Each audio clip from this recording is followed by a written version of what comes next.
the moral of the story is you really, really have to do everything you can, I think, to work out how secure are your systems. You can obviously run lots of things, Unit 42 and other people can go diagnostically within your organisation. But, when you look at a lot of the different cyber attacks, it's like a burglar walking around your house. If you happen to leave one of the windows unlocked, that's the entry point. The New Zealand Tech Podcast, brought to you by Gorilla Technology, proactive and strategic IT. Greetings and welcome along to the New Zealand Tech Podcast. I'm your host, Paul Spain, and today, real privilege to have Misti Landtroop, the Managing Director of Palo Alto Networks, joining us. How are you, Misti? I'm doing great, thank you. Great to have you back in the Podcast NZ studio. Very happy to be here. And Sir John Key. Hey, Paul, how are you? Yeah, good. Nice to see you again. Likewise.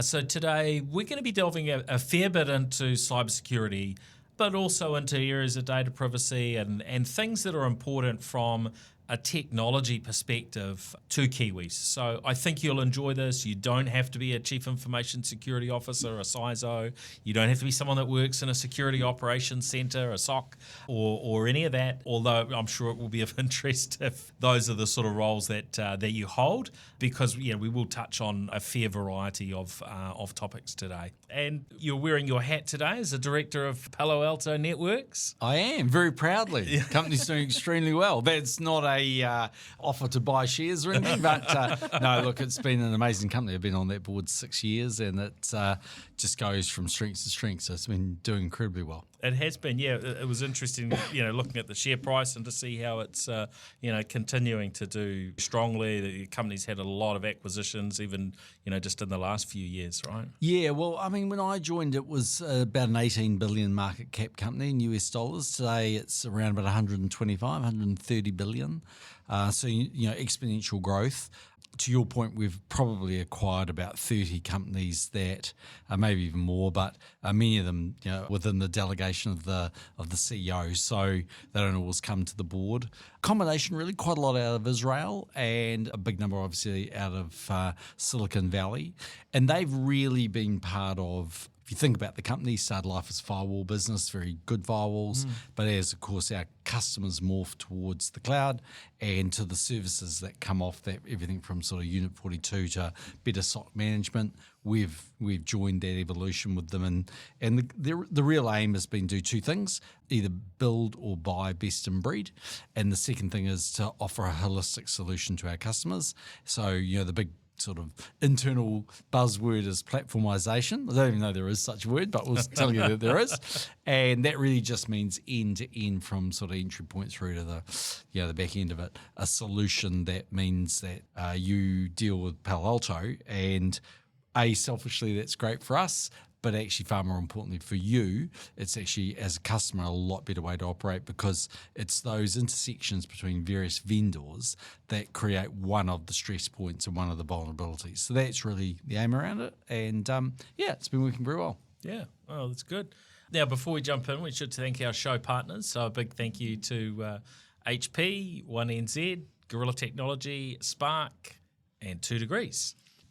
Now, Misti, how long have you been heading up Palo Alto in New Zealand now? So just over 5 years. And I just want to say something quickly about the platformization. This is so interesting.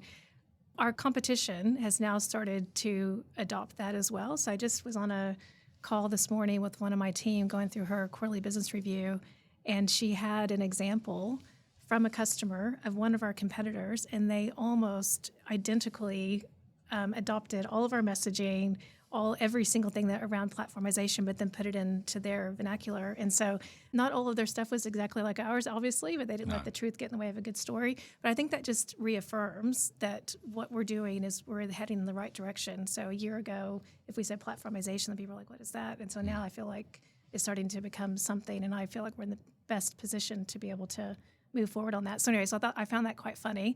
My sales rep was really angry, and I was like, no, it's okay. Flattery's, Yes. Well, it's sort of the way that not just the technology and cybersecurity industries, go as, somebody, finds something, figures out a new way of doing things, and or a particular approach, and others tend to follow, right? So Yeah, I mean, it's very rapid moving. I think for a number of reasons. One, it's in response to bad actors, of which there are many, and they are very sophisticated.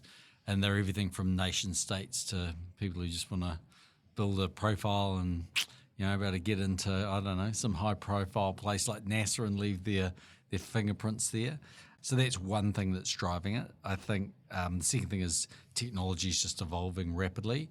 But I also think that move towards the cloud, I mean, we talk quite a bit about it at work, and we think, at one level you kind of think, everyone's in the cloud. But I mean, but they're not. I mean, it's there's still more people on premise than there are in the cloud, or a hybrid of those. So as people have morphed towards that, and public cloud just gets bigger and bigger, then more you're having to see new solutions. So, and technology, Russ never sleeps. She goes to Silicon Valley. There's always a new toy coming along very quickly. So we've been lucky enough to adopt or build or do all those sorts of things. Now, you mentioned around nation states, and I've been in a few sessions recently taking content from, hearing some stuff from SIS, who have been, giving guidance to New Zealand entities, and particularly those sort of on the cutting edge of tech and aerospace and so on. And, I guess the feedback from them and Five Eyes, they call out particular countries. Some of those are countries that you do business in. How does that sort of how does that work for you in terms of when let's say China or another country is well known as a state actor to kind of do some things that we might not necessarily like as a country, and you've got to do business in these countries as well. How complicated does that make things? Yeah, I mean, look, I think it's sort of, if you talk to our people internally about cybersecurity and protecting your enterprise, their buzzword for that is zero trust. Everything's on zero trust. You don't get access to a part of the network or the data or whatever unless you actually need to have that, right? So that's quite a different approach to what maybe occurred a long time ago. And so I don't want to say that you got to have zero trust when it comes to every country you deal with. But the truth is, probably all countries are involved in one form or another, trying to get better information and maybe access to a few secrets. So I think the first thing is just assume that you're vulnerable, I think, is the first point. Secondly, my experience of being Prime Minister and being the Minister of SIS and GCSB, what I'd say is there are often many motivations. So you sometimes sort of think, and I've kind of came at cybersecurity a bit from the point of view of thinking, well, gosh, it's really about ransomware and people making money and all that sort of stuff. But actually, that is true. I mean, there's obviously a very big industry and sadly a lot of people fall prone to that. But I don't think it's quite as simple as saying it's solely that. It could be that a nation wants to understand, for instance, its nationals travelling to your country, or it could want to understand your negotiating position in something, or it could want to say, well, understand your technology because they're developing their own vaccine or their own whatever it might be, and they want to borrow your secrets. So all I can say is that there are many examples, and also I think wrapped up in nation state. Funnily enough, and I might be wrong. It's a bit of a personal view, but I think that there are some people that live in a country and, for instance, they want to ingratiate themselves with the leadership of that country. And so what they do is they do go and gather information. They look a bit like a nation state, but they weren't necessarily sanctioned by the ruling party to do it. Gotcha. They're probably very happy to accept the information when they get it. So my point is they kind of end up being nation state, but did they really start as that? I'm not sure. But look, the simple facts of life is that there is a lot of different threat actors. Some of them are just people who live in Russia or whatever, and they're running very sophisticated schemes. And sadly, a lot of our, of the clients that we see come to our Unit 42, which are the people that come and help you when you've got a big problem, end up paying ransom to them because that's the only way to get your systems back up and running again if you haven't, if you've left something open or haven't protected them properly on the way through. Is that something we're still seeing a lot of, is the payment of ransoms? Because, I'll hear different bits and pieces from differing directions. Obviously, there are some scenarios where it's very hard to pay a ransom, right? So, New Zealand government wasn't that keen to pay up a ransom when Waikato District Health Board got hit. But you could also see the flip side. There's a whole lot of patients whose data was gonna go out there, and so there's no winners in that one other than the bad guys, right? So even if money was sort of paid out, that was wasn't going to be good. And of course, every time money gets paid out, that just encourages them to keep coming. Yeah, it's interesting. Every time I hear someone say, absolutely never would I pay a ransom, then I always think, okay, well, be careful with that absolute descriptor. We have some folks within our organization that have a lot of skills in negotiations and things like that. I think if you can avoid paying, and obviously that's the best thing to do from the example that you just mentioned, but absolutely it's still, it's big business out there. It just depends on what the situation is. So I don't know what the numbers are for how many millions, billions of dollars, what have you, are being spent on ransomware. But yeah, I think it's definitely still, there's a reason why it's still happening, is because people are still paying. And I'm not advocating that they should be paying, but it just depends on the circumstances and how dire the situation is. One of the things with Unit 42, our threat intelligence team, then we have a few of the experts that are here in this part of the world, but then also that come over from the U.S. and Israel and things like that. And we do some one-on-one closed-door briefings, whether that's with government or with some of our customers. And that is a way as well for them to show what's actually happening from a global perspective that can help them to make their decisions. So as John mentioned, you might have someone, he didn't say this, but he kind of got lucky, like, oh, here's a nation state, but then I'm going to tag on to that, go do something else. And so being able to have that visibility on what's going on from a global perspective, that's something that we try to do to bring back to New Zealand on a constant basis, so that we know that just because we live on this small island on the other side of the world, that we're not immune to all of these different things that are happening in today's world. And so that's something that I did have one CISO around this time last year. As we left the session, she said, I'm slightly terrified now that you've shown me all these things, but I think knowledge is power, and that's what we've got to keep doing. So. Yeah, it's really important. I still remember the first time I heard and came across the very earliest kind of ransomware, and I shared about it on a Breakfast TV interview, because I thought, well, this is something that New Zealand needs to know about. We need to be aware of, and it was basically targeting individuals probably more than anything. And I think the ransoms were, well, it might have been half a Bitcoin at the time, but it was in New Zealand dollars was a few $100s, right? That had to be paid using crypto. A little bit more now. A little bit more now. I've seen from some of the reports, and fortunately haven't had any first-hand examples to deal with, but that the numbers are continuing to track up, and many cases into the millions of dollars. Do you have any sort of knowledge or viewpoints on what the numbers are in terms of what people are paying in terms of ransoms? And I know it does vary according to sort of size and scale of organisations. I don't have the actual numbers. I just know that it continuously goes up, and so year on year. I don't know if you know. I think far more people pay ransom than want to admit, for the reasons that Misti said, that in the end, they can start at that position, but they end up in a different place. As Prime Minister, I can tell you that we didn't pay ransom. Forget about cyber for a second, but we didn't pay ransom, for instance, if your daughter got kidnapped in some far-flung part of the world, we didn't pay ransom. The US had a thing where not only did they not pay ransom, but the family couldn't pay ransom. And Obama actually changed that law, said, well, okay, the family can pay if they want to. And the reason for that is that what we were terrified of is the very point you made, which is, okay, we say, yeah, we do pay. And some countries do pay ransom, and then their citizens, their youngsters, usually young people backpacking through, very weird places, they get targeted because they know they're going to get, there's a payout, right? On the other side of the coin, if you get to a point where, okay, your system's just completely debilitated, there's a whole lot of information, data you just are critical and you haven't backed up properly, there might come a point where that's far cheaper. And weirdly, I think, I don't want to say bad actors have good morals, because they don't, but they, it's not good business to do that and then target you the next day. So people do pay. First thing is they do pay.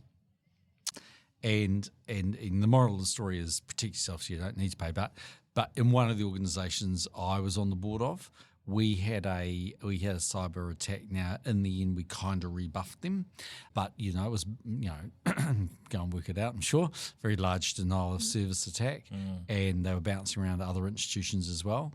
When they saw us trying to backfill that, because we use a combination of different providers there, actually, that organisation did, then the ransom demands went through the roof. Far greater than the numbers you were talking about, far greater than the numbers you were talking about. So my point would be, look, you never say, can never say never, but to Misti's point, there's a reason why these people spend a lot of time. One, they can leverage it. AI lets them do, remarkable things. It's like no different from Nigerian bloody scams and, love scams and investment scams. You send enough of them out on the internet, which has no cost. And if you get 0.0001%, that adds up to a lot of money. Yeah, but the truth is, does. there's a hell of a lot of money that's been paid in those kinds of things. Now, this is different because it's not a scam. You're actually getting robbed effectively. But if you need your systems and data, sometimes you pay. And they'll tell you they won't, but they do. So I think the moral of the story is, you really, really have to do everything you can, I think, to work out how secure are your systems. Now, maybe no system's secure enough for the incredible feats these people are capable of, but we have lots of products. So we have a product, for instance, called Expanse, which looks outside in, the way a bad actor would look at your place.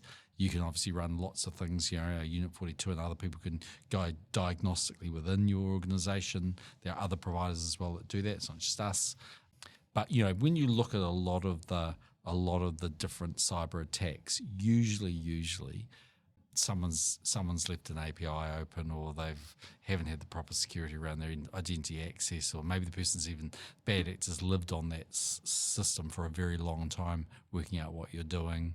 Like, these things are, in fact, I watched a thing actually on, it might have been a podcast actually, on a flight recently, and the guy was saying, he was a cyber expert, he said, look, it's not rocket science. It's sounds like it is, but he said it's very logical. They just work through, the coders, and they know how everything works, way beyond my pay grade, but apparently they just go line by line and they can work it out, and they have the technology and the tools, and eventually it's like it's like a burglar walking around your house. If you happen to leave one of the windows unlocked, that's the entry point, and they eventually try every window, sometimes the front door, and they walk in. Yeah, well, I guess there's so many possibilities, aren't there? Just in the same way with offline crime, there's kind of an unlimited number of possibilities for people to do untoward things.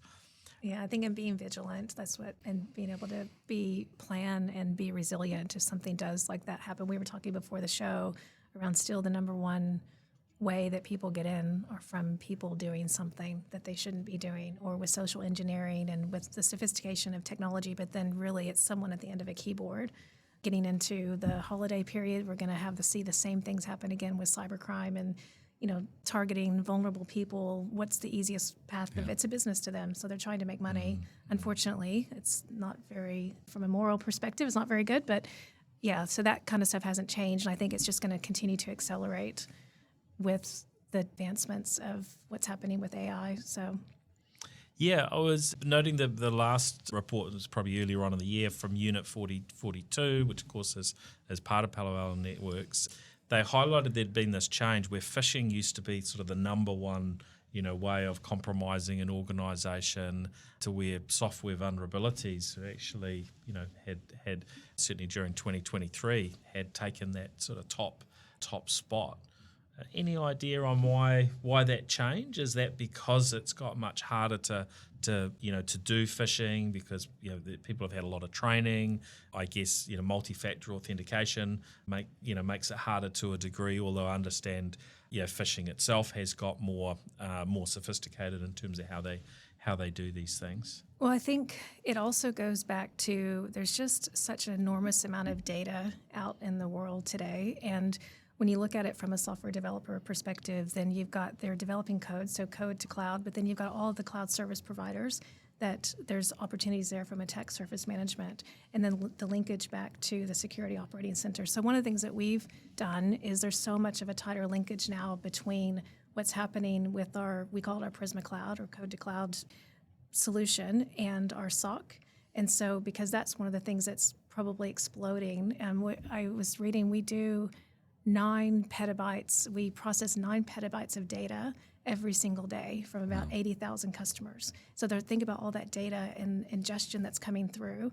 And whenever you're trying to develop a new software program, solution, what have you, then there's a lot of opportunities and vulnerabilities within that process that bad actors can get into. And so being able to keep all that secure is super important. And then having that pathway all the way to the SOC is also quite important for us. And so, and for anyone that's out there doing that. So it's, I think that's probably why that there's been such a shift with, and also you're right, people are getting more trained around phishing and multi-factor authentication. And we still get on a regular basis of various types of tests and things like that. I was actually just talking to somebody recently, and they got a report from their company. They happened to be the CEO of a smaller company, and they were embarrassed. And then they saw their name on next to it as well. And so, but going back to our other point, that you still do have just the human factor of that, but then also the sophistication as we're moving more towards that with developers and then going into the SOC as well. So. Yeah, 9 petabytes. That's an eye-watering amount of data. Yeah, I know. I can't even get my head around it, to be honest. Dealing with every day. Yeah. I guess one of the challenges is that these new vulnerabilities are found all the time, right? Every week or every day we're hearing about another 0-day vulnerability, and I guess Palo Alto's not immune to that sort of stuff either. So how do you kind of look at that sort of challenge? Because one of the things, I guess Palo Alto comes from that firewall background, but often the firewalls are kind of the entry point, and then we get these 0-day vulnerabilities, I think, across every vendor.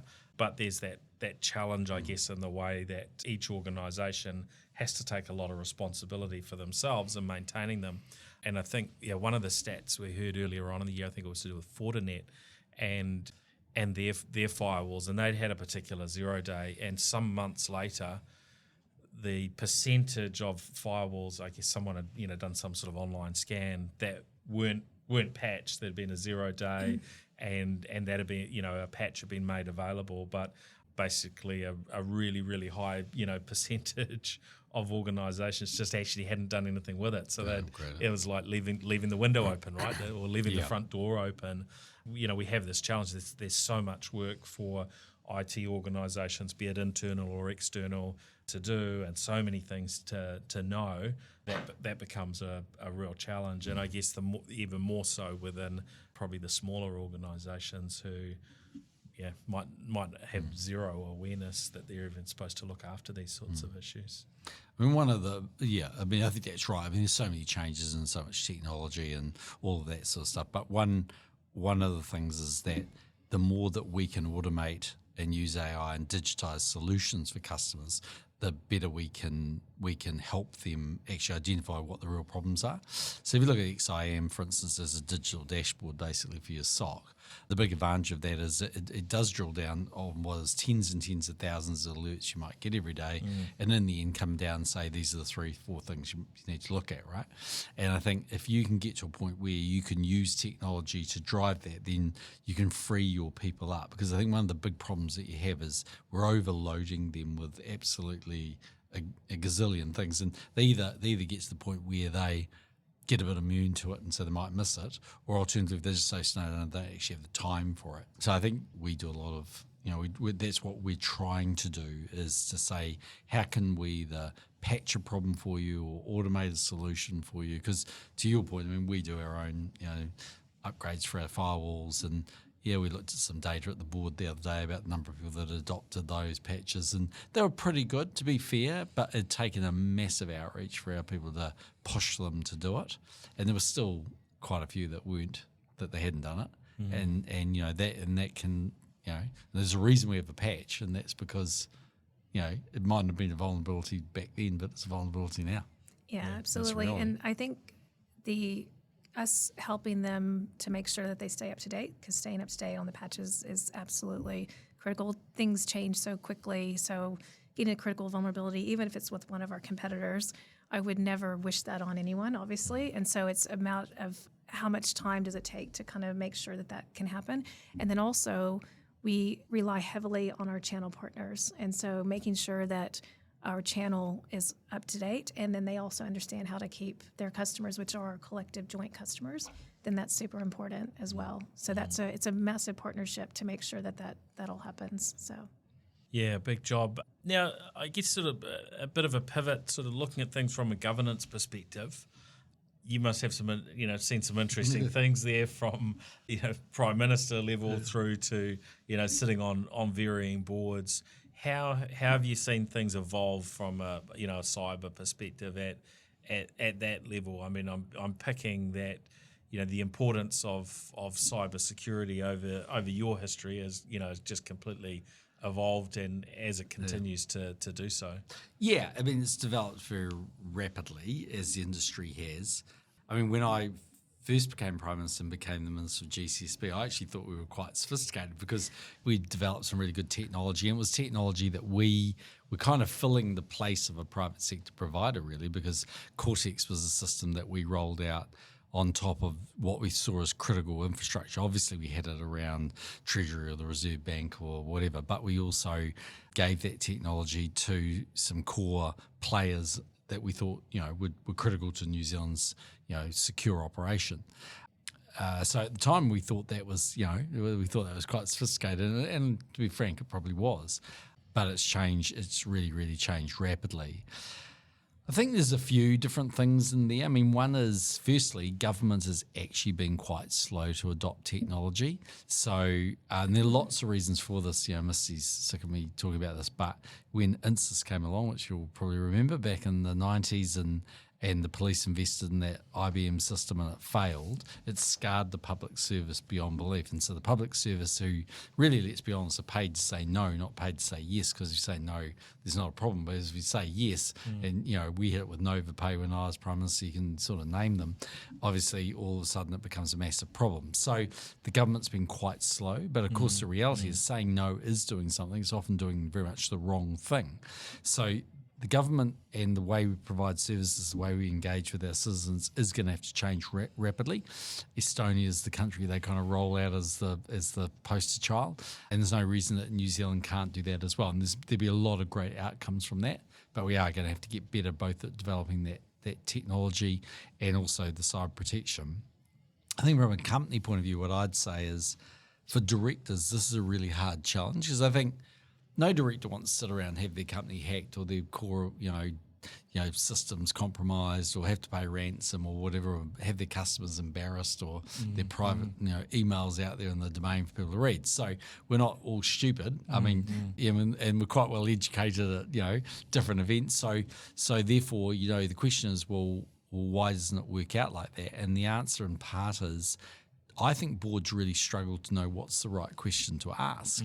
I mean, just before we had the denial of service attack in the organisation I was at, I actually asked that question at a board meeting about a month earlier. I said, tell us a bit about this. We're using a different provider from a parent, And it wasn't that the answer was wrong. Actually, as it turned out, it was believed to be the right solution. It it held, so I guess it was. But so where that leads you quite often is eventually, I mean, there's a complete knowledge imbalance. I mean, if your CISO comes in, they've got way better technical capability than you've got, and you don't even know really 100% what questions to ask. I mean, how do you know how, Palo Alto Networks fits in with, Splunk or Zscaler or, any number of, providers, or whether a third-party provider like Salesforce is doing their job properly, or whether we're properly protected in the cloud. I mean, there's a million different questions. They might have better knowledge than you. Well, they will have better knowledge than you. And so where it ends up, in my experience, is boards eventually morph to how much did we spend last year, how much are we spending this year? Yeah. And then what happens is, on one level, they want to spend more, even though the company might be struggling, or the company might be trying to cut costs everywhere, because they're terrified not to. But even then, is that the right level of expenditure, and are they doing the right thing? And so I think what I've tried to do as a director is to say, yep, look, expenditure is one thing. That's one data point of how you're going. I think what I'd encourage boards to do is get better knowledge of how, potentially vulnerable your systems are. So get a Palo Alto or someone to come in and be an external tester. And we do that internally. I mean, you would be amazed what we do at Palo Alto Networks to try and rip ourselves apart. Well, I guess you need to because your reputation's at stake, right? Yeah. 100%. And I tell you, the world's changed. They've gone from a view that could never happen if it did be the end of the company to you better get used to it could happen and work out how you're going to deal with it because the world's moved on. Hopefully it won't. But my point sort of more being for boards and directors, I think, ask those kind of questions. What sort of external probing have you done? What sort of internal probing have you done? I don't know, the sort of, the continuum of the products that you've got.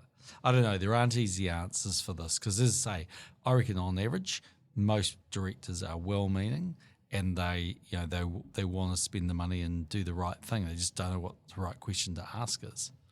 How much of a challenge is the legislation that exists in New Zealand versus sort of other parts of the world? Like we look at Australia and they've really doubled down, cybersecurity wise, data privacy issues, companies and directors get a pretty big slap if things go wrong. Here in New Zealand, it's sort of like a wet bus ticket, and I was delving into some things in the banking sector, with some folks recently, and the feedback I was getting was actually that the investment into cybersecurity, within some of our banks in New Zealand has actually gone down, whereas in Australia, there's a very strong push that you've got to be, really increasing that level of investment. Yeah. And also even looking at it per capita wise, the investment on cybersecurity into our New Zealand banks, doesn't seem to line up at all with Australia. We're so light. I mean, that's just one sector. I don't know. Obviously you've been worked in that area, but I guess this is probably across the board for New Zealand, right? We're pretty light when it comes to sort of cybersecurity investment, from what I can see, on an international scale. Yeah, I mean, I think firstly, there's no question in Australia. If you take ANZ, where I was chairman in New Zealand, just recently retired, and on the group board, as a group director, you're subject to penalties either by ASIC or APRA. I think it might be APRA, but and they changed that law, and they basically said as a director, there's all these different penalties and sanctions that could fall upon you. So there's no question there's a big stick. Let's put it in those terms. And I don't think that's quite true in New Zealand, that the stick is there at the same level. Although there's no question that the RBNZ, when they do their governance reviews and things of you, which all banks, all the big banks have, and certainly ANZ had, that was one of the areas they did probe in quite a bit. Sure. I think so. That's one thing. I think, so the question is, do you need the really, really big stick? I mean, like, for instance, I put a seatbelt on in the car, and I know under the Land Transport Act there's a fine if you don't wear one. And also my car would drive me nuts because the little bell would go off for so long. And most cars would these days, right? But I don't wear it so much because I'm terrified of the $100 fine. I'm probably good for that. Or that the bell would drive me nuts, although it would. I do it because I'm bright enough to know that the two things that kill you on the road are speed and alcohol, and coupled with not wearing a seatbelt, right? So it's not always a matter of having a massive stick to belt someone over the head with. I don't think there'd be too many companies that want to go through the embarrassment that's gone through. But it's an interesting thing. I think the second thing is, sometimes the organisation is just a lot bigger. I mean, if you take ANZ, Australia, group is about, we're a quarter of all group earnings, and we're the overweight bank. Mm-hmm. So like we're 25% of group earnings. Like ASB, I think, is about 11% of CBA's earnings, for instance, and BNZ's a similar sort of number, I think, of NAB's earnings. So the question is, we used to there was a lot of interoperability between the SOC in Australia and what we did in New Zealand. So I'm just not sure whether, we'll put it this way, we would definitely definitely take it as seriously on both sides of the Tasman. But there's no question that their operation looked bigger and more sophisticated. Right. It just did. You went into the SOC in Melbourne or in Sydney, and Melbourne, it's a big operation. It looks really impressive, but it did have some responsibility for what we were doing. So. Yeah, just the sheer size. I was thinking of another bank at the moment that's a customer, and talking about what they have in New Zealand that might be one person or a couple of people, then they may have hundreds and doing those same functions in Australia. So just the order of magnitude is so much larger. But I am finding with the banks that specifically within this, since we're talking about this sector, there's a lot more collaboration now than what I saw even probably 5 years amongst ago. The banks themselves. Amongst the banks themselves, as well as across the Tasman within their own, but then also, more collaboration amongst the banks. The other thing that just was thinking about, just given the last year that we've had, being from an economic perspective, I've had some interesting conversations with customers around, in the past, when money was free flowing, I won't mention who these customers are that I was talking about, then the CISO and some of the other folks in security kind of had a blank check. And so they come in and be able to kind of go and do whatever they wanted to do, partially because the leadership team or the board was scared. They don't want something like that to happen. So it's been interesting over the past year because everyone's had to tighten their belt. They've been forced to. So then they've also had to make very strategic decisions around where they place their bets and where they spend their money, and how do they obviously keep their security posture as high as possible, not sacrifice that, which is why I will put we've already talked about platformization, but that is something that we feel like we're very well positioned in the market, because across all of our platforms from a security perspective, whether that's cloud, whether that's SOC, whether that's network security, then we're in the top right of all the quadrants. So when you're looking at a total cost of ownership across that, then those are the types of conversations that we're having now, more so than what we had in the past, where everyone's like, no, I want that bright, shiny thing that only does that. Yes. They are looking at things across the board. So that's been an interesting revelation, I guess, for some of the customers as well, as we're looking at that across the board. So, one of the things that is hard is that, it's an area where there's been a proliferation of different providers. It doesn't matter whether it's CrowdStrike or Zscaler or Fortinet or whatever. You can list them all off. There's a long list of them. And so one of the things that happens is you go to a customer and you say, well, we want to give you this integrated platform solution. And they go, they actually want to do that. They go, yeah, but I've got 3 years of my contract to run, or I've got this thing and it's sort of working. And it's a bit like, I don't know, anything in your household and saying, well, I want to sell you a new fridge. But by the way, at the same time, I'll throw your toaster and your microwave and 3 other things away. And you'll go, but they work really well, or they work good enough. They're not perfect, but they're good enough. You go, yeah, we're going to convince you to do that. So all I'm sort of saying is it's I think you are going to see greater consolidation, and I think there'll be less and less players that will be able to keep up, because the technology investment is so great. And that's one of the reasons, like when we look at the companies that we bought when I've been there, we bought a hell of a lot of companies that have been amazing businesses. I always say to our guys, why are they going to sell? Why do they sell? And they go, well, 2 reasons: healthy paranoia. They're always convinced there's another, better mousetrap coming along.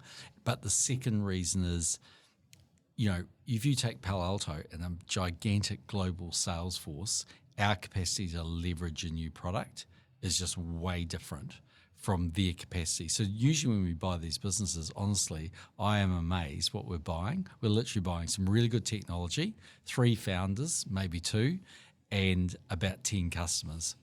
But we can turn them into something amazing, but you're buying less than you think. Half time paying more than we want to for it as well, by the way. But yeah, I don't know. I guess it's an interesting challenge for customers as well, right? Do they pick what maybe their tech team is the very best pinnacle kind of product in a particular space, or do you buy a sort of suite of tools that work together, which hopefully most of the time are going to be reasonably competitive, but there probably is in some of those fields, you can't be the best at everything all the time, right? But I think there's a lot to be said for that simplicity, from a platform perspective. Well, it's like if you take Apple, not here to plug Apple, but Okay, our house is an What's your phone, John? Yeah, it's an Apple phone. Yeah, okay. Hey, I might it's broken down. So if Apple are listening and they want to send me a new one, I feel very affronted because I can't charge it through my port and I've got to go and buy myself a new one. But my point was going to be, notwithstanding that, the brilliance of the late Steve Jobs, part of the reason why Apple's such a great product is just everything works with it. You put on your AirPods or your just everything. Like everything is interwoven in it. And it makes solutions so easy for me as a customer. And that's the brilliance of what they've done. And you can see there was a little story in the US last week about how they're going to integrate the Apple AirTag into Delta and United, and so that it won't just be on your phone, it'll be in their systems, and everything works for you. And that's where we're trying to get to with Palo Alto. I mean, of course we want to sell you more stuff because it's good for us, let's just be honest. But equally we do it because everything works better when it's all one thing. And that's where I think the world ends up a lot more. I think there'll be less providers, but there'll be 2 or 3 big behemoths, and hopefully we'll be one of them, Yeah. Well, that consolidation seems natural. Now, you mentioned Estonia before, and I'm kind of curious. They've got this thing called Estonia, which is their the digital society of Estonia. Oh yeah. And they're all on it. And it is really interesting to me, and I'm a big advocate for leveraging technology, for New Zealand really leaning in more to technology. But I think there's risks associated with this stuff, right? Because there's private data that gets sort of swept up along the way. I think you might have had a controversy around private data and stuff some years back, John. Yeah. How do you think we get these things right, and governments sort of don't overreach in our digitization and our collection of data? Because whether it's Palo Alto or anyone else you're leaning on, no one can absolutely guarantee that the data that a government amasses is going to be kept completely safe, and that we're not going to end up with it sort of getting used in weird and wonderful ways, right? Yeah. I suppose what I'd say, which will be definitely not universally supported, it may not even be supported by the majority, is I reckon that horse is kind of bolted. I mean, honestly, I reckon that Google understand way more about me than GCSB ever will, and I was their minister. I just think in the end, you're right. I mean, a lot of people feel uncomfortable that the nanny state understands things about them, and they believe it should be on a kind of right to know.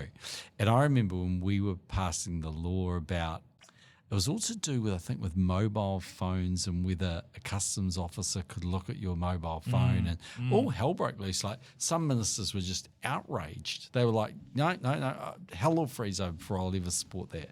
And I was going, oh my goodness, I don't care if someone looks at my mobile phone. I mean, I'll leave it unlocked on the thing. I've got no secrets, so knock your socks off. You lock it now, though, don't you?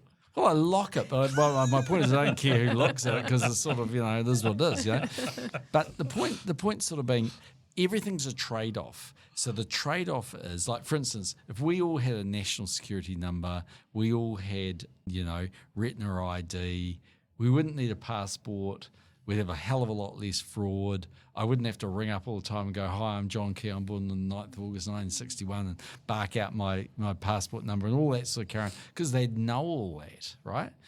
And the question is, am I prepared to trade off some privacy for that? And in my world, I guess I've lived my life a bit of an open book for 20 years, so therefore I've got over it. Yeah. But I am happy with that. And I mean, take it to the extreme, you go to China and crime rates are really low. Why? Because there's a CCTV camera on every post everywhere, and actually, it's quite a good deterrent for people committing crime. So I don't know.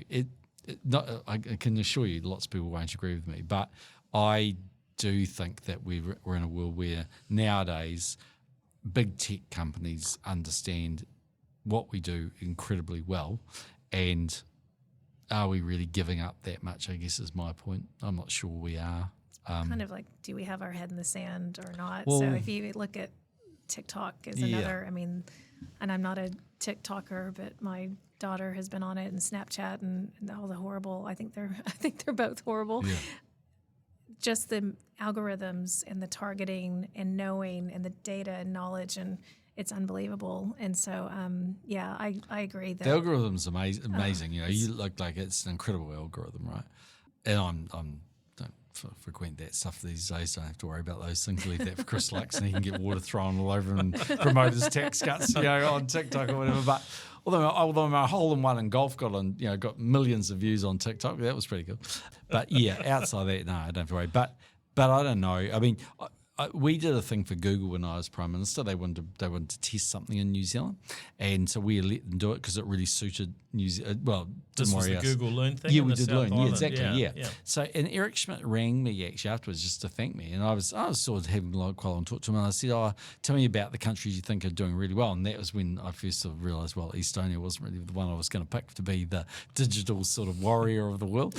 And he said, "Yeah." And I said, "Well, what happens to the 84-year-old Estonian grandmother who doesn't have a laptop or an iPad or a mobile phone? By the way, doesn't want one either. How do you get them on board?" And he said, well, eventually every little town that she's going to live in, and it might be a one-horse town with a dairy, that will actually have a place and someone to assist them, right? And what I found when I was chairman of ANZ, we went from people literally going to branches to no one going to a branch. People just do not want to go. People go occasionally for business banking. We don't even sell foreign exchange anymore. Like I think people go on ANZ Go Money once or twice a day, and they go into a branch about once a year, maybe once every 2 years. So the world's moved on. So unfortunately, you're going to have to give that group that aren't that digitally engaged a shove.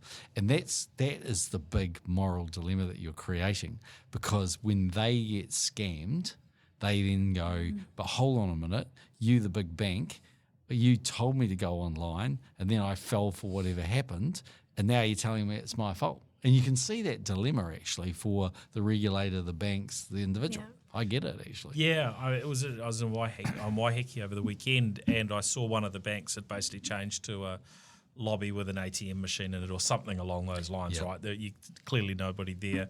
On the other corner was ANZ, who probably decided, well, actually we can sweep up all the business by actually keeping a branch. Or didn't want the politics of closing it, probably. I think I remember it being on the list of make sure we keep it open. No, but your point is right. I mean, it's kind of is what it is, but I guess what I'd sort of say is, you're going to get to a world, aren't you, where, and particularly with AI, where it has the capacity to do amazing things over time, then I think, that the digital convenience of that world will win over the digital privacy. Not for everyone, but for a lot of people, I reckon. On the banking front, it seems as though we've gone through this transition. There was a period there where anyone gets scammed and the banks would sort of front up and they would cover it. But of course that can't go on forever, right? Because you start, people take advantage of a bank's willingness to front up when it's not necessarily their fault. Have most of those doors closed now? I mean, I remember a situation where I got a call from small business, a small accounting firm, bank accounts wiped out. Somebody was able to get into their email, then was able to port their mobile number out, so they were able to do the multi-factor, and basically the funds disappeared. Now in that case, the bank stood up and said, look, under a non-disclosure, so I won't tell you which bank it was, but they fronted up and refunded all the money, even though it had disappeared offshore. But that sort of thing, it's pretty much a thing of the past now, isn't it? Unless it's really on the bank. Sort of yes and no. So okay, if you have a look at bank scams, they fall into two big categories: investment scams and love scams. Dial a bride and investment scams, right? Doesn't mean you can't get scammed in other ways, but they're the big kahunas, those two. And the ones reported on love scams are a lot less, because the customers are embarrassed to say, I was on a site looking for a girlfriend in Russia or wherever it is, you know what I mean? So, but nevertheless, they fall into those categories. So when you actually take those out, because you sort of sit around thinking, we are all vulnerable, but we're all going to get scammed, but we don't actually, and that's because we're probably not investing our money on some marketplace or some dodgy scheme, or we're not on those love sites, right? Romance scams. So then, but having said all that, what's happened is banks have been, I think, to be blunt, quite schizophrenic in the way that they've dealt with it. So to your point, they started in one place and maybe they're ending in another. It isn't as simple as that either. I think they've gone away and said, okay, not only what vulnerability do we have and our people have, but the second question they've asked is, well, if you're old and look a bit vulnerable and the story wouldn't play well, they're likely to be more sympathetic, I guess. It just, so that's a problem. And I've been saying to the regulators for a long time that can't be the test, whether you think you'll be in trouble. So the problem is taken to the other extreme. In the UK, they passed legislation that basically said banks are on the hook, and that's made it worse because there is no, you don't have that, create the moral hazard that people don't have to be as vigilant with their checks. So honestly, when I tell you, there's no easy answer. That's why you're seeing the banks hammer these things. I mean, at ANZ, I think maybe with the others, but certainly at ANZ, we paid for the Nigel Latter, docos that were done on TV. I saw ANZ Westpac the other day, just a billboard that they had when I was out walking yesterday, and it was someone using their mobile phone, their Apple Wallet to pay or whatever, saying this is good because you're not giving the credentials of your card. All of the banks are out there trying to hammer that scam message. One of the worries, and this shows you how tough this space is. When I was in the US a couple of weeks ago, they were telling me that the big scam in the US is they ring you on some fake call, you answer, go, hi, it's John here, and they go something, and you go, and bugger off because I don't want your dodgy whatever it is. They then got your voice, and then they clone your voice. So when you're at ANZ going, my voice is my identity, and by the way, that's what I'm saying to do the password. They've now got my voice. So that's these things are incredibly sophisticated. I mean, I just don't have any you can't answer rely on voice anymore. No. And I think that that's an important thing that everyone needs to be aware of, right? Someone could call up that it sounds like it's you, and it's completely not you at all. No, and you were saying like with the emails that, I mean, the trouble is, in the old days when they had spelling mistakes and all this, fine, but now they look so sophisticated. I think in the end, what we were trying to get to when I was at ANZ was very much saying, look, if we communicate with you, it will be via our website and our portal, and that's the only way. We'll never ring you, we'll never do this, we'll never do that, we'll send you a message through that, and then you contact us. But it's really hard. It's really, because the group that's the most vulnerable to scams are sort of, I think they're 35 to 55-year-old, basically working people, because they're really busy. Yeah. And someone rings up and goes, oh, blah, blah, and they go, oh, yeah. And then next minute, as they say, it's not good. Yeah. It's really hard. I really feel for people because there's no easy answer. Yeah. And, It's crazy how easy it is to replicate the voice as well. Scary. It is scary. Somebody from my team did that. She asked if she could use my voice. I said, that's fine. So I think it may have been a podcast I did in here somewhere. And it was scarily, the shorter it is, the better. So the longer it is. And evidently it's easier with some of the free technology with American accents. I don't know why. But yeah, she did a whole presentation during Cyber Security Awareness Month for one of our customers and just showed it was free software that did a live demo. And basically used my voice to say, hey, can you go and use your credit card and pay this for this event that we were doing? And so it's so prevalent out there today. I think we're going to see way more people falling for that as we keep going. It's out of control. I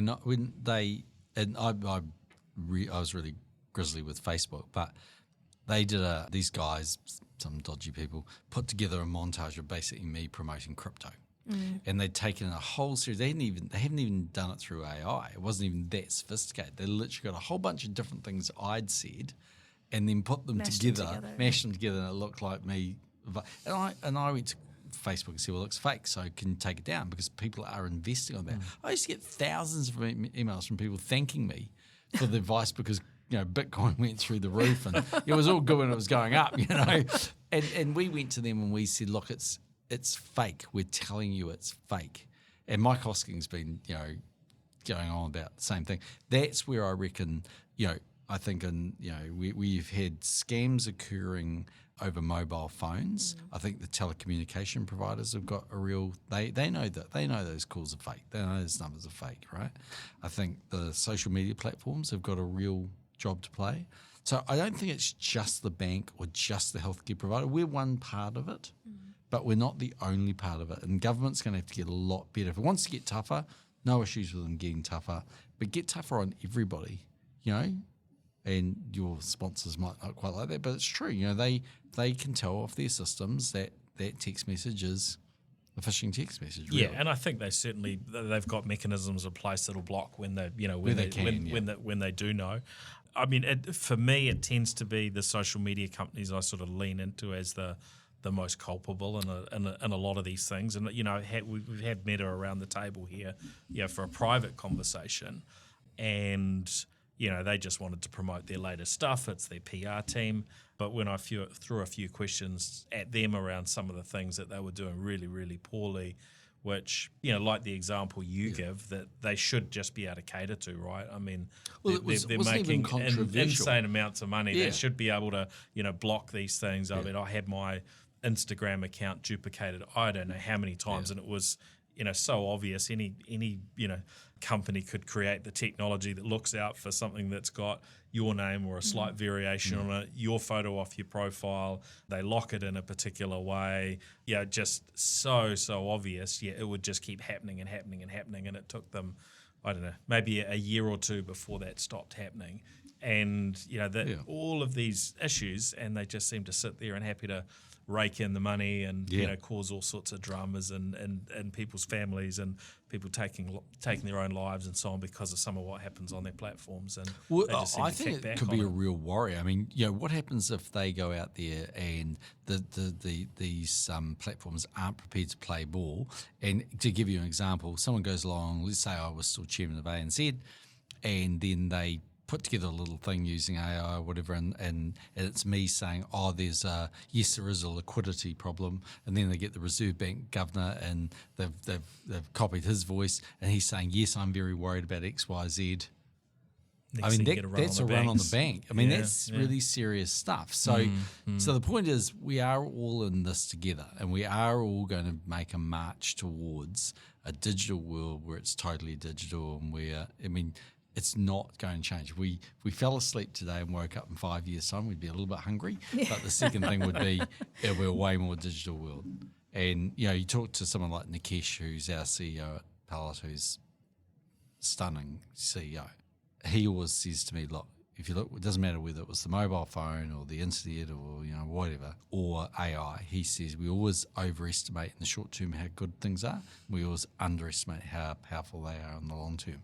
And he just says, you give it time, and eventually, its capacity will be incredible. And there'll be a lot of good from that, like its capacity to analyse health data and predict, whether you've got a problem or what you might need to do or what the cure might be. I mean, when you think about it, looking at a sort of CT scan visually, that's a pretty old-fashioned way of looking at, theoretically 20,000 photos or whatever of the MRI scan. Yeah, 100%. And I guess this is sort of the challenge we have as society is how do we move forward and get as much of the uplift and the leverage of technology whilst we minimise those downsides, right? Because social media causes harm, bad actors in the cybersecurity world cause a lot of harm. There's a good side and a bad side to every part of technology. And I wonder how do we find that balance? Should we allow and encourage more surveillance like some countries do? Should we say, actually, the upside on that surveillance isn't enough to justify the level of surveillance that goes on? But I don't know how you kind of get that stuff right, because it just seems like it's all moving forward. There isn't, there are very few brakes that are kind of, put on to the use of, technology, and legislation always seems to sit years and years kind of behind where the technology goes, right? So we're just starting as a country to look at, do we create some legislation that that stops, Google or Facebook from, taking advantage, I guess, of the news media's content, right? And so, but of course, that's been going on for a really long time, and now they're maybe trying to figure it out. But a lot of these things we maybe leave them way too late. Yeah, I mean, I think in the end, I still believe on balance there's more good that's done from technology than harm, way more good. And so, I think eventually where you have to get to is companies have to say, look, I need to have a social license to operate. And that doesn't really matter whether you're a bank or it doesn't matter whether you're the police force. I mean, we're lucky in New Zealand. In my personal opinion, we have a world-class police force of honest men and women who do the right thing, 99.999% of the time. I'm not sure that's true in every other country. I actually think some countries aren't like that. But in New Zealand, we are. Very low corruption. Very low corruption, good behaviour. They don't go and do crazy kind of things. But they've earned, it's very vulnerable, that social license to operate. So if you take something like a social media platform, then when Jacinda was arguing about the Christchurch call and whether social platforms like a Meta should be displaying a live feed of the massacre. I accept that no one wants to have that displayed, and they would be trying to stop it. But the point is, her point was right. That ultimately, that whether we like it or not, people like watching social media.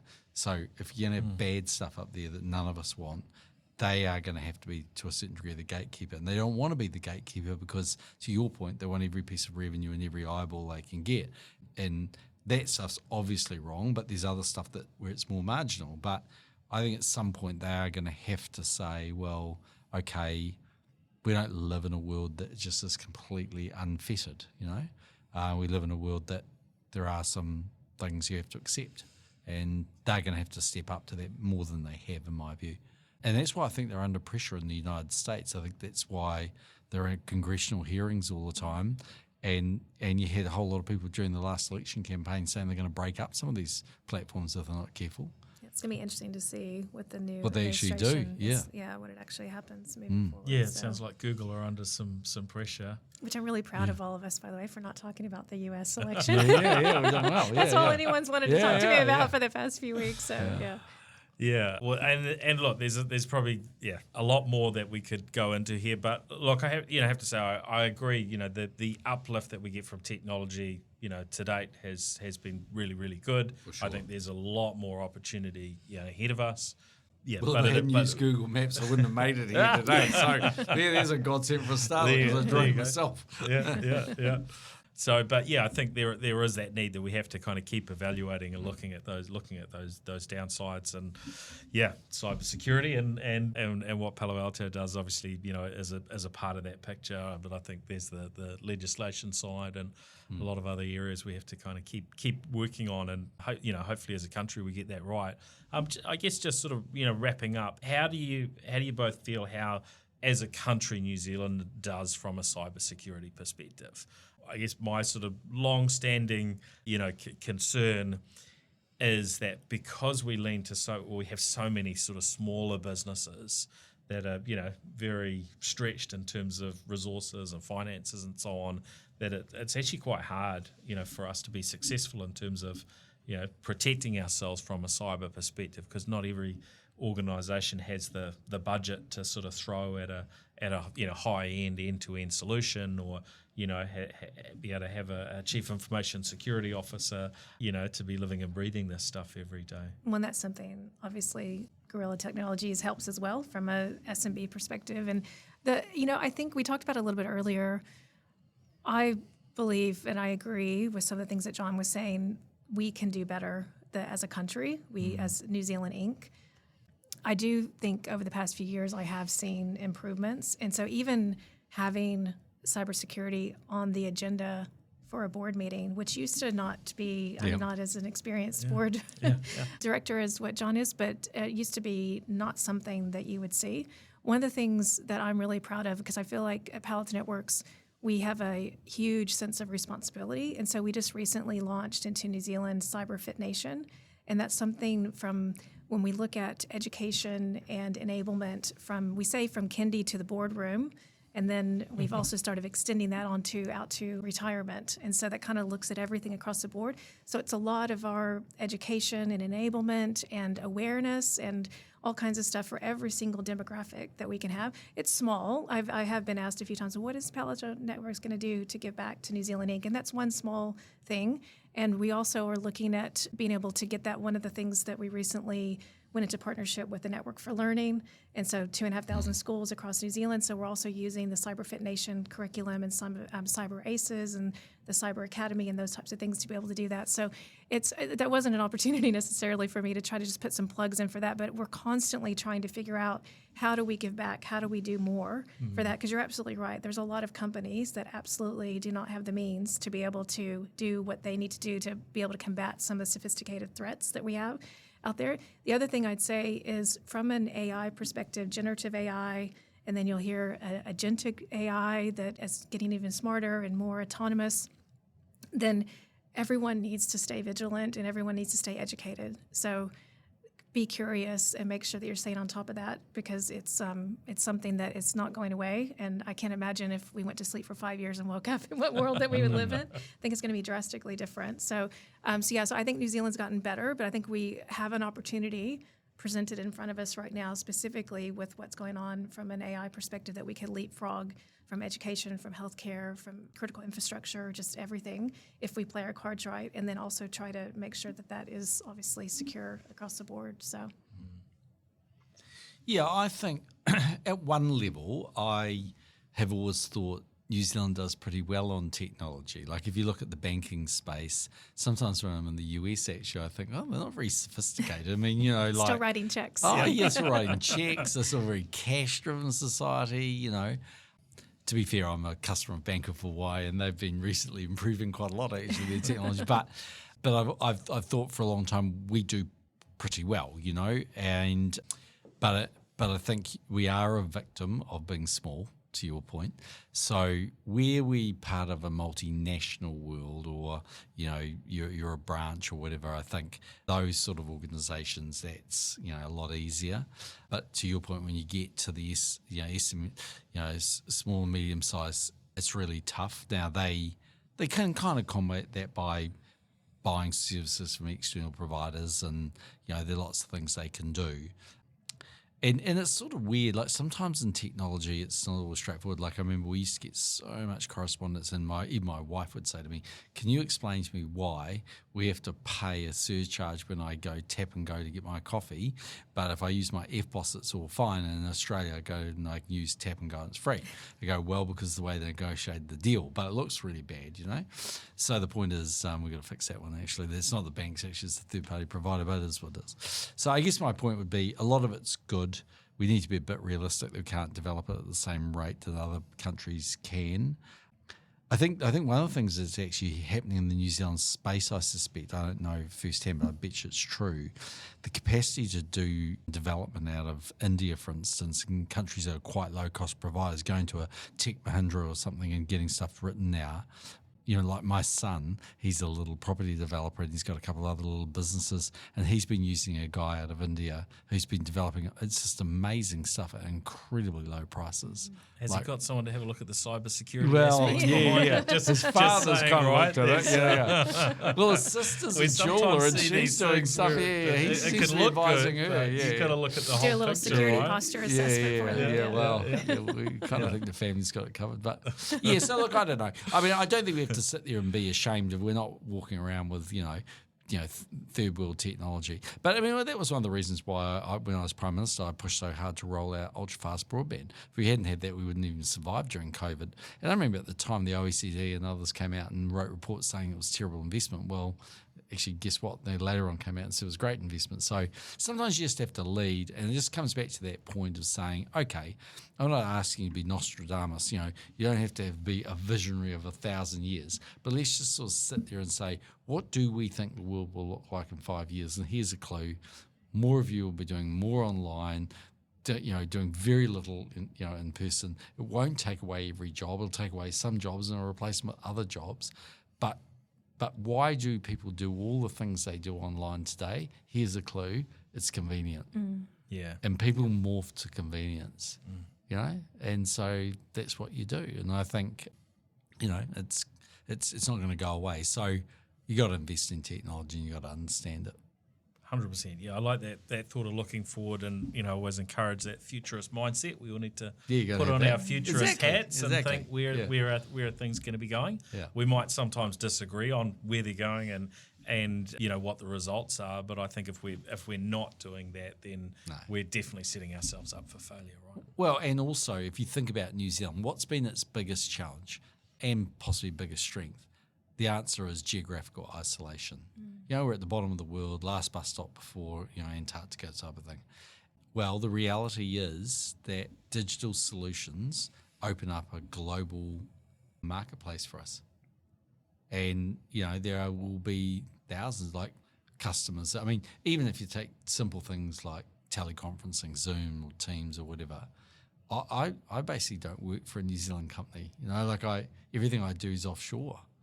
And yet I don't always have to travel offshore because I can use that technology. I mean, there'll be tons of people listening to this where they're major clients, all around the world, accessing through a website and whatever, so it's opened up the opportunities for people to say, my passion is to make brooches and I'm going to do that and sell that to people in Nebraska and, Estonia. And that's a good thing, I reckon. Yeah, we should be selling right around the world.